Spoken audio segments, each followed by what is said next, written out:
เพื่อเป็นเกียรติให้แก่ครูบ่าวสาวน้องแก้วดองสองสันในมือนี้น้องพิเศษพี่น้องบอกไปเฮาจะได้เห็นสมหน้าสมตา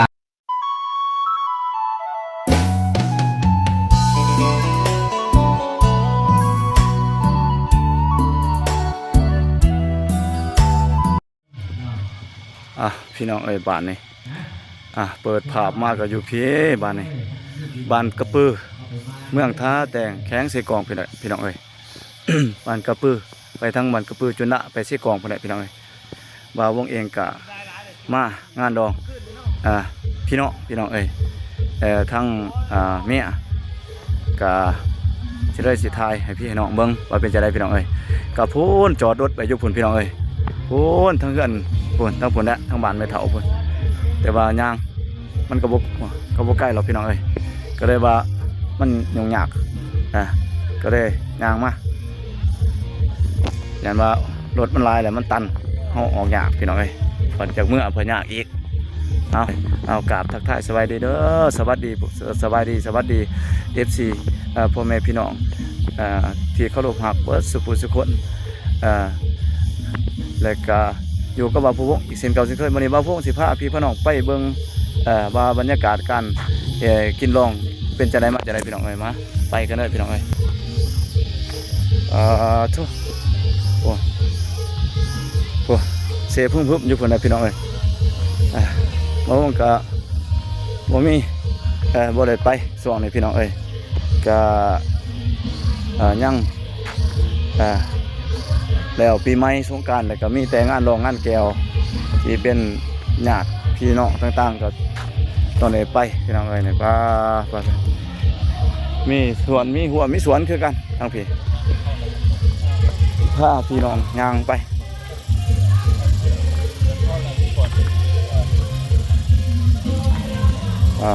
เสียงลังครับ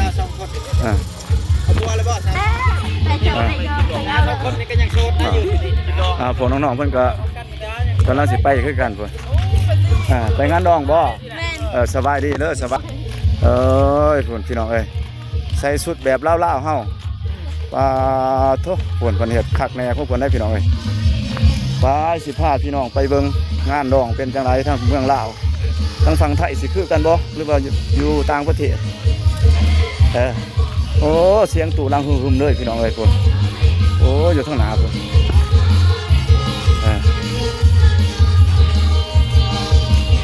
โอ้คือสิบติดเด็กสิทธิ์เจ้เพิ่นห้องเพลงสดพี่น้อง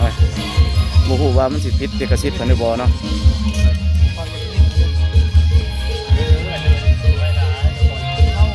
คนก็หลายสมควรพี่น้อง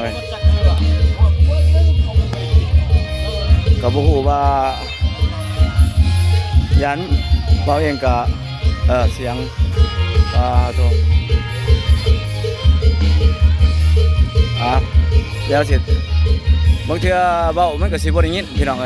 เบาวงก็สิย่างเข้าไปแล้วก็สิอาจสิบ่ได้ยินเสียงเด้อพี่น้องเด้อ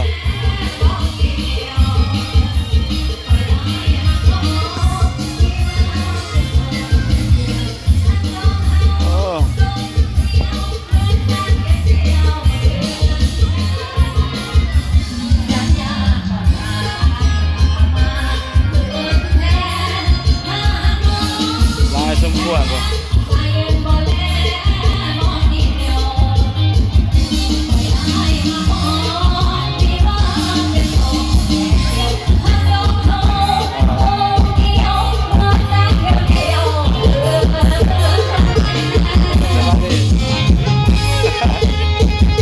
ลูกสบายดีลูกโอ้ยเอาเลยบ่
ใจเด้อทั้งน้องหมองไส้น้องหองยิ่งก็เด้อประกอบเสียงกับเสียงลำเลยเนาะ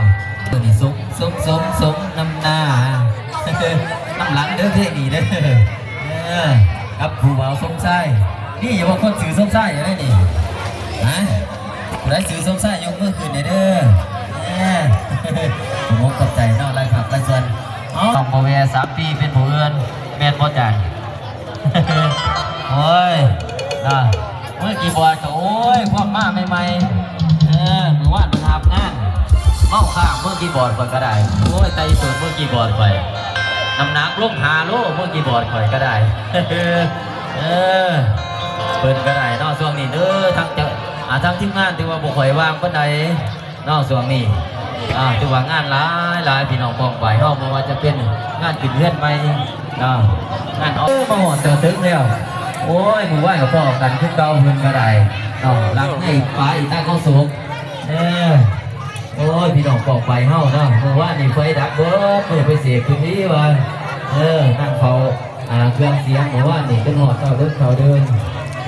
เปิดประตูมาเลยเด้อน้ำหนาวผ้าข้างทั้งเจ้าสาวเจ้าบ้าไปออกมาทั้งการหาวิธีออกมาทั้งการหาวิธีให้พี่น้องปองไปเฮาเบิ่งเนาะโสมหนาโสมตาจัดระบบพิเศษให้ก่อนหลังจากนั้นจึงทำทีมงานจะเบิ่งเป็นจังหวะจวดไปเลยผมขอบใจก็ปือเฮาได้ที่ได้ทางแล้วเหรอที่ว่าพี่น้องก็ปือเฮาก็หลายเนาะพี่น้องบ้านกอเฮาก็หลายมื้อนี้เด้อหลายฝากหลายส่วน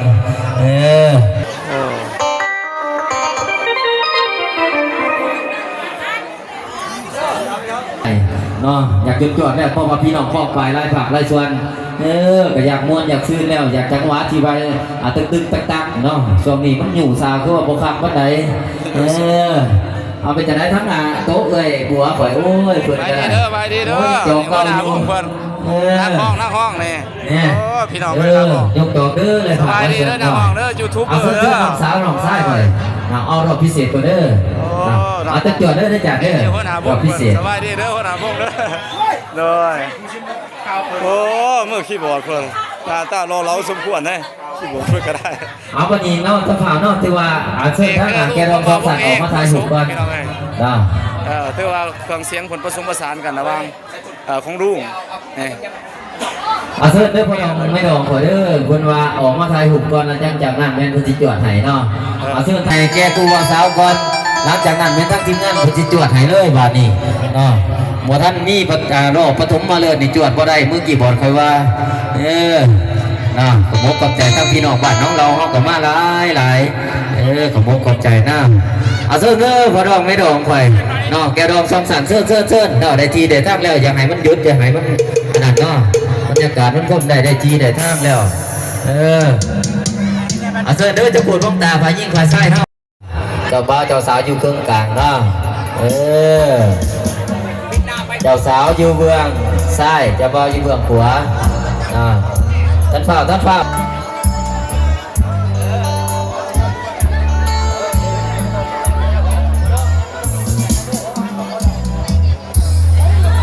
สิร์ฟตั้งไม่ดอกแกดอกสองสันก็เด้อจะปวดพมตาออกมาเด้อครับพี่น้องก่อยก็ได้เนาะเสิร์ฟทั้งเอาเนื้อก็เด้อ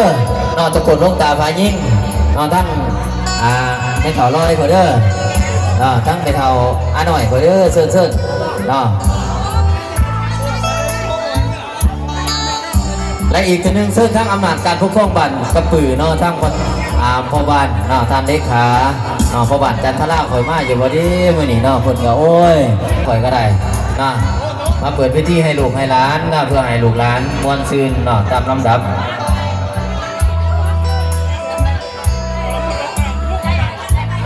เชิญเนาะพอดอกไม่ดอกทั้งบ้านขอหลักกลางไปมาสำนีบ่ทั้งงานนั่นดิมาอีกแล้วมาทั้งบ่าวบุญเซียนก็ดีทั้งพอดอกบ้านขอหลักกลางไปมาอยู่บ่มา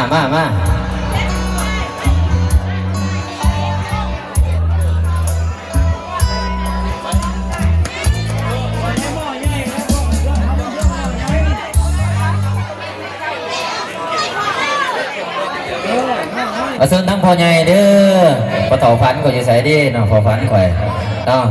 ตั้งจะขวดวงตาไฟยิ่งน่าจะมีทานกกเนาะทานนั่งไหมทานดอนทานทุ่งทานเนื่องทานลอยเนาะแล้วก็ทานไก่ทานหลองทานสายทานแม่มทานนั่งแม่มเนาะทานเค้นความเบื่อกับขั้วหรือว่านั่งแพงเนาะทานนั่งจืดทานนั่งนั่งตะนั่งตุเนาะทานใหญ่ทานนิดเนาะทั้งเจ้าขวดวงตาภายไส้เฮ้ามันจะมีทานบุญคำทานเวียนทานเนื้อทานนั่งวุ่นเนาะทานลุงทานมุ่นเนาะทานบุญเสียนทานนั่งเหนือบเนาะทานผ้าทานนั่งจุดนี่ทานนั่งจิตอาวรนั่งบึดเนาะทานแทนแม่แม่มเนาะทานบัวคำเนาะทานเรือแล้วก็ทานกันเนาะแม่จะได้พอดน้ำวงพิเศษเนาะจัดน้ำวงปฐมมาเลือดให้แก่ครูบอสาวเนาะเอายำยับเขาในเรื่องไม่ดองเด้อยำยับตีเอายิ้มงามๆเด้อยิ้มงามๆเด้อเอาเสื้อตั้งพระบาทจันทราเขาได้มาเปิดพิธีน้อยหนึ่งเด้ออยู่บอกได้ใจได้แหละโมเมนต์รักเมื่อเราบอกพระบาทก่อนก็ได้เอาเสื้อเด้อพอก่อนอำนาจการปกครองบ้าน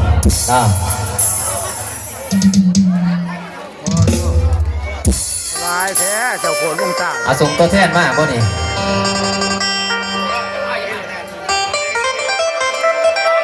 เสื้อเนาะอำนาจการปกครองบ้านขึ้นก้าวพิเศษ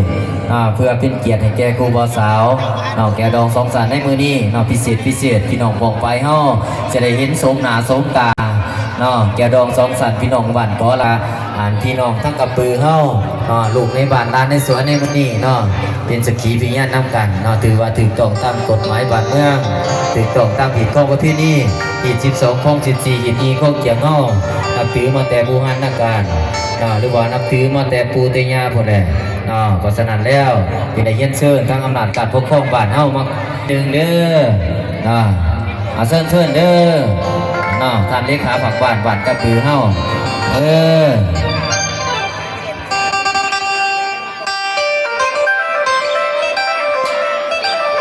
เดี๋ยวดองสองสันเด้อพี่น้องปอกไปเฮาลูกในบ้านหลานในสวนเฮาเองมื้อนี้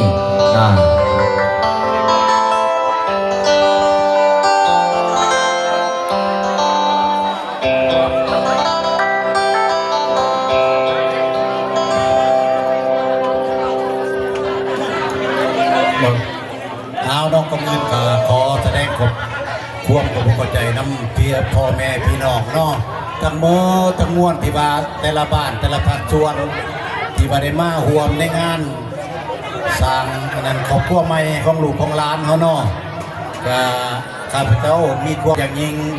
ที่ว่าได้มาเป็นเจ้าภาพเจ้าสถานเนาะที่ว่าได้มาเปิดงานสิริมงคลวันนี้เนาะแล้วก็อยากขอให้ลูกให้หลานที่ว่าสร้างครอบครัวใหม่จนมีสุขภาพเข้มแข็งแข็งแรงเนาะให้หักกันแพงกันไปสู่นิรันดรจากนั้นแล้วก็อยากขอฝากฟังน้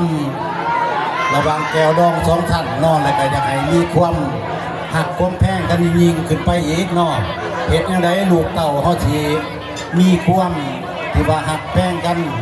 มีหรือว่าพิเทียงกันก็อยากให้พ่อแม่ทั้งสองกับสองฝ่ายก็ช่วยกันศึกษาพมเนาะลูกเต่าลูกหลานให้เป็นผัวแก้วเมียทิพย์คือพันวาเนาะเหตุใดลูกเต่าเขาสิดับสิดีก็เป็นพ่อแม่จากนั้นเลยก็ผู้ปนายในตั้งคนใส่เลยเนาะช่วยบอกช่วยสอนแล้วก็ลูกเต่าก็ต้องฟังเนาะของพ่อของแม่คือว่าในมือนี้เห็นบอกพ่อแม่เขาถึงจะถูกจะจนเนาะยากลำบากเพิ่นก็ยังจัดงานให้เฮาใหญ่โตโมล้านทำนี่เนาะอันนี้เป็นความภาคภูมิใจเป็นอย่างยิ่งข้าพเจ้ามาเห็นก็เดี๋ยวโอ้ก็สมควรได้ถือว่ารายงานมานี่ก็มีบางบอนกับโบได้ทำนี่นอกคนกับรายบ้านรายเมืองนอกที่ว่าได้มาร่วมงานวันนี้ก็ขอให้ทุกท่านนั้นนอถึงว่าของกินจะหน่อยนอบ่เพียงบ่พอก็เป็นจังไดก็นอมาเป็นสักขีพยานให้ลูกให้ล้านนอน้อยก็กินในมดรายก็กินในมดนอกันบ่พ่อก็มากินอยู่เฮือนขอแต่ความสงบน้ำกันน้องท้ายนี้ข้าพเจ้าก็บ่มีหยังก็พรไทยแด่ผู้ตำรวจไม้และก็แก้วดองสองท่านพร้อมด้วยแขกทุกทานนอกทั้งทางนี้ทางซ้ายที่มาในงานชมรถไม้มื้อนี้นอกจงมีสุขภาพเข้มแข็งแข็งแรงนับแต่วินาทีนี้เป็นต้นไปขอประกาศเป็นทางการนอกเปิดพิธีสร้างความมวลความตื่น อยู่นำกันเด้อพี่น้องเด้อเนาะท้ายนี้ผมมีหยังขอแสดงความเคารพใจเนาะพี่น้องทั้งก็พบติดต่อได้ เอาขอมกกับใจทั้งในบ้านกับปือเฮาตัวปากกาเปิดวิธีตัดเปล่าเขาเด้อพรนวงศ์สามัคคีน้ำกันเด้อไรฝากไรชวนเอาพี่หน่อยได้ทู่แล้ววันนี้เอ้าจวดเด้อได้จานเด้อวันนี้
Success.